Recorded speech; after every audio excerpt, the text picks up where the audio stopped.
Oke. Analisis korelasi berganda atau disimbolkan dengan R besar, ini merupakan perluasan dari analisis korelasi sederhana.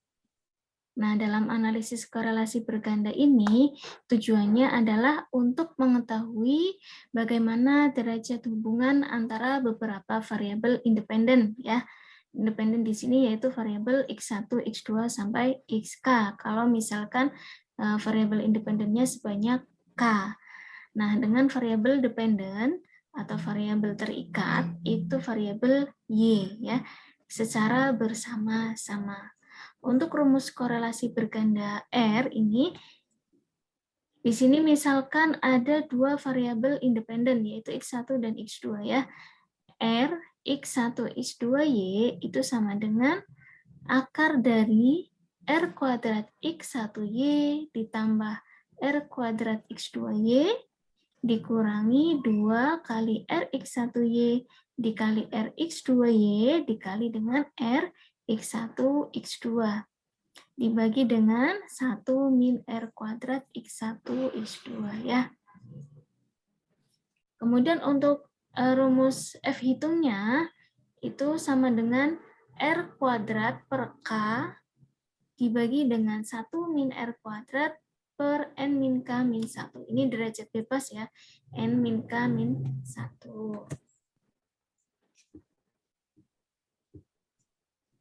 Untuk keterangannya, di mana R itu merupakan nilai koefisien korelasi ganda, kemudian K-nya itu jumlah variabel bebas atau independen, atau variabel yang mempengaruhi, ya.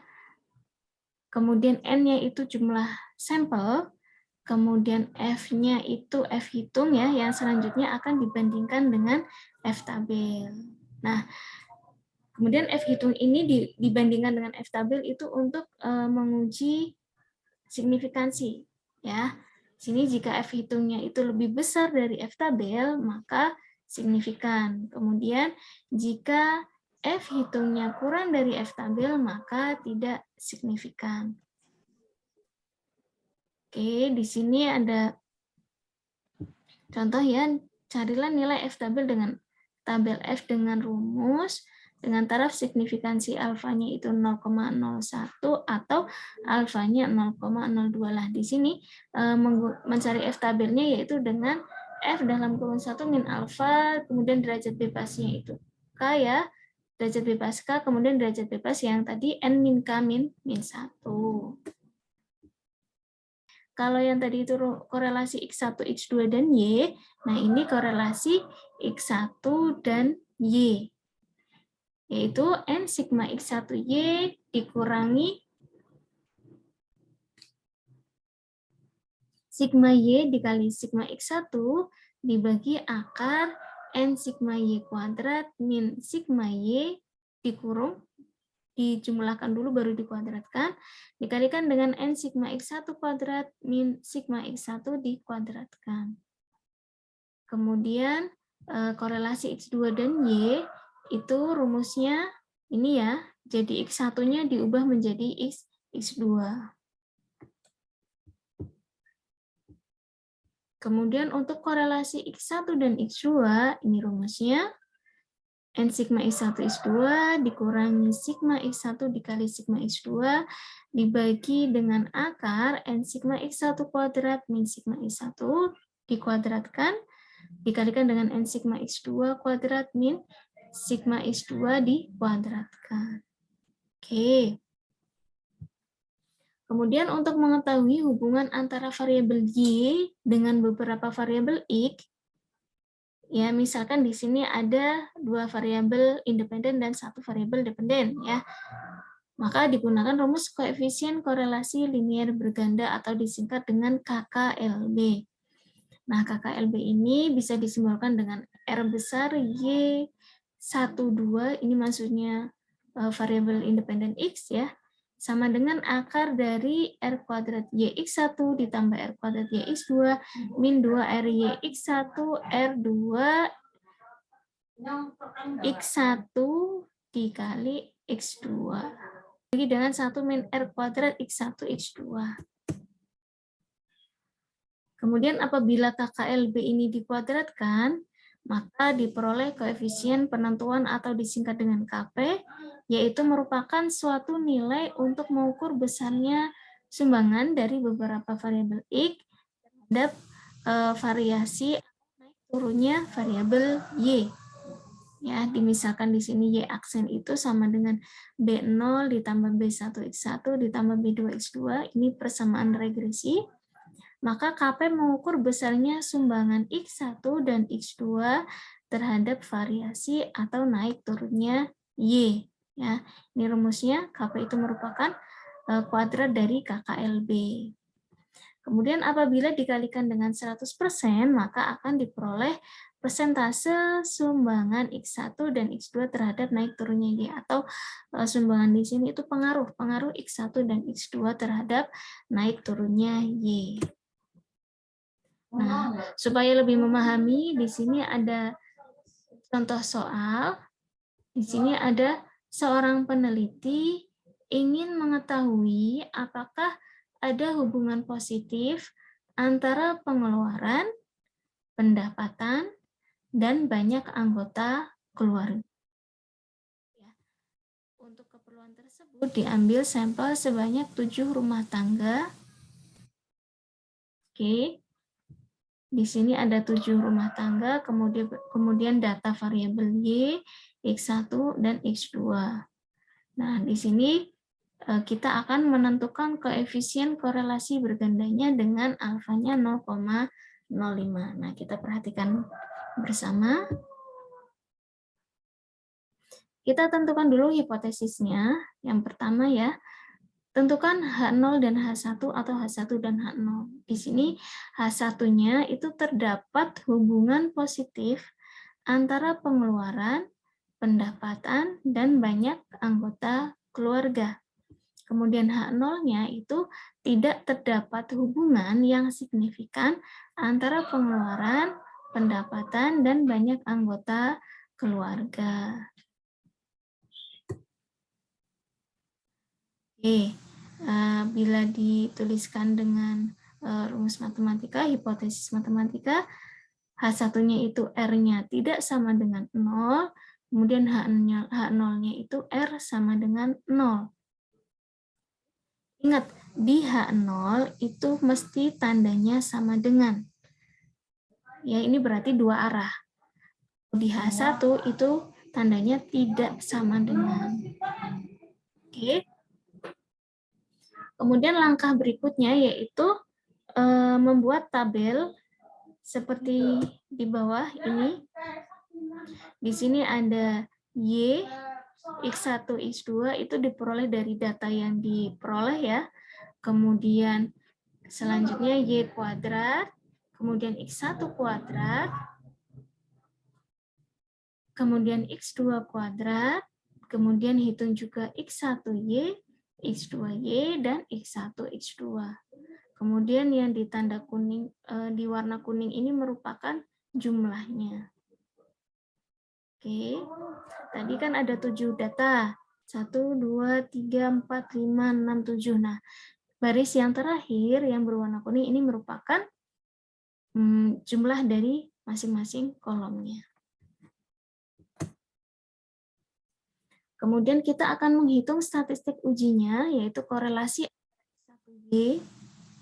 Ya, kita masukkan ke dalam rumus. Jadi angka-angka yang diperoleh pada tabel itu kita masukkan dalam rumus yang tadi, rumus korelasi ya.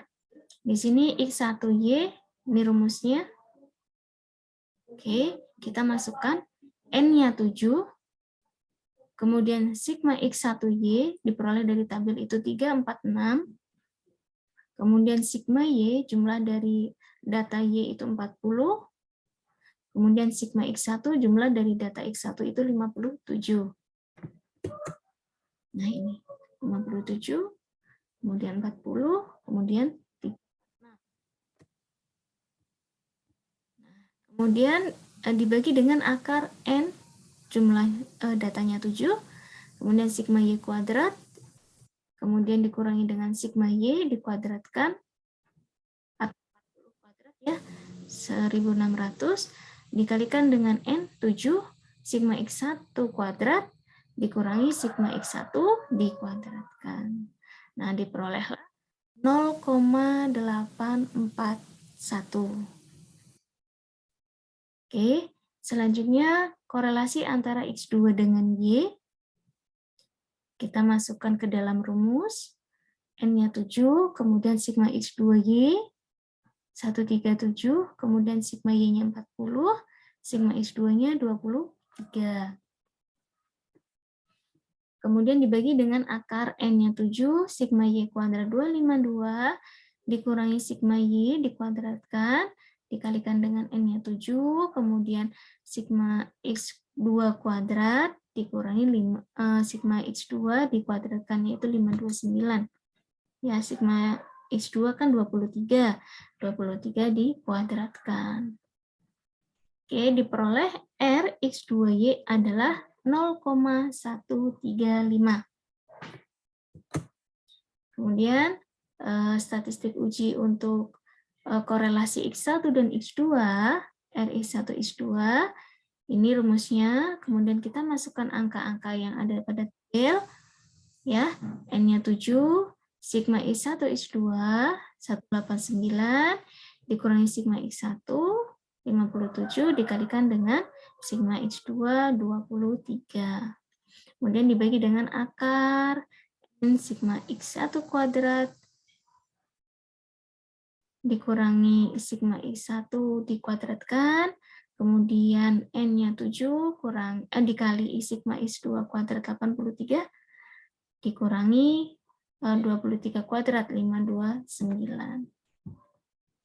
Diperolehlah 0,127. Kemudian kita akan menghitung KKLB-nya.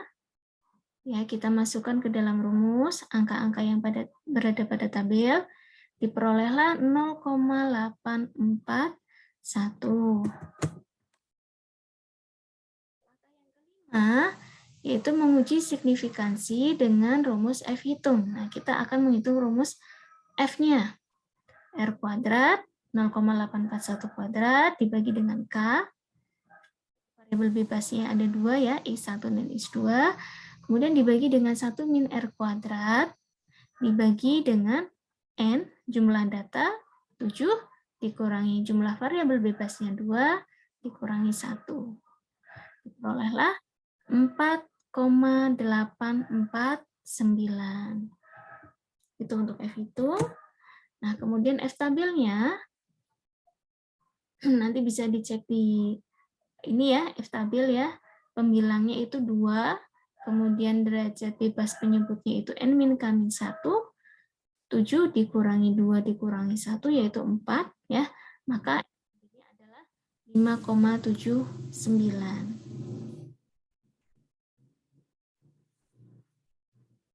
Kemudian langkah yang ke-7, yaitu kesimpulan. Karena F hitungnya kurang dari F tabel, atau 4,849, kurang dari 5,79, sehingga H0-nya diterima. Artinya apa? Nah, artinya berarti tidak terdapat hubungan yang signifikan antara pengeluaran, pendapatan, dan banyaknya anggota keluarga ya. Jadi pengeluaran itu Y, kemudian pendapatan dan banyak anggota keluarga itu X1 dan X2. Artinya H0-nya diterima karena F hitung itu kurang dari F tabel. Nah, ini langkah-langkahnya. Hipotesis dulu, kemudian hipotesis dibuat dengan bahasa matematika, kalau bahasa verbal ya, yang di langkah pertama, kemudian langkah yang ketiga, membuat tabel, kemudian kita hitung statistik ujinya, korelasi, dan KKLB, kemudian diuji signifikansi dengan rumus F hitungnya. Kemudian dibandingkan dengan F tabel, apakah lebih kecil atau lebih besar dari F tabel. Ini F hitungnya kurang dari F tabel, ya, maka H0-nya diterima. Artinya tidak terdapat hubungan yang signifikan antara pengeluaran, pendapatan, dan banyaknya anggota. 0, R-nya tidak sama dengan R-nya sama dengan 0. Artinya tidak terdapat hubungan yang signifikan. Nah, ini ada latihan soal. Ini buat tugas, silahkan dicoba. Ya, di sini koefisien korelasi berganda dengan alfanya 0,05. Dari penelitian, ada tidaknya hubungan signifikan antara tingkat percaya diri dan motivasi belajar dengan prestasi belajar matematika kelas 11 ya, SMA Harapan. Jadi di sini X1-nya percaya diri, kemudian X2-nya motivasi belajar, kemudian Y-nya itu prestasi belajar ya. Nah, ini ada datanya 10 responden diambil secara random dengan tingkat kepercayaan diri itu I1 ya, kemudian motivasi belajar X2 dan prestasi belajarnya itu Y. Ini datanya, ada 10 data atau 10 responden, kemudian akan ditentukan koefisien korelasinya. Jangan lupa untuk step-stepnya sama dengan contoh soal yang sebelumnya, menentukan hipotesis, kemudian menghitung dengan menghitung dengan tabel ya, masing-masing sigmanya atau jumlahnya, kemudian hitung dengan statistiknya, yaitu korelasi, kemudian KKLB, kemudian cari F hitung, kemudian bandingkan dengan F tabel. Nah, diperoleh kesimpulan apakah F hitungnya itu lebih kecil atau lebih besar dari F tabel.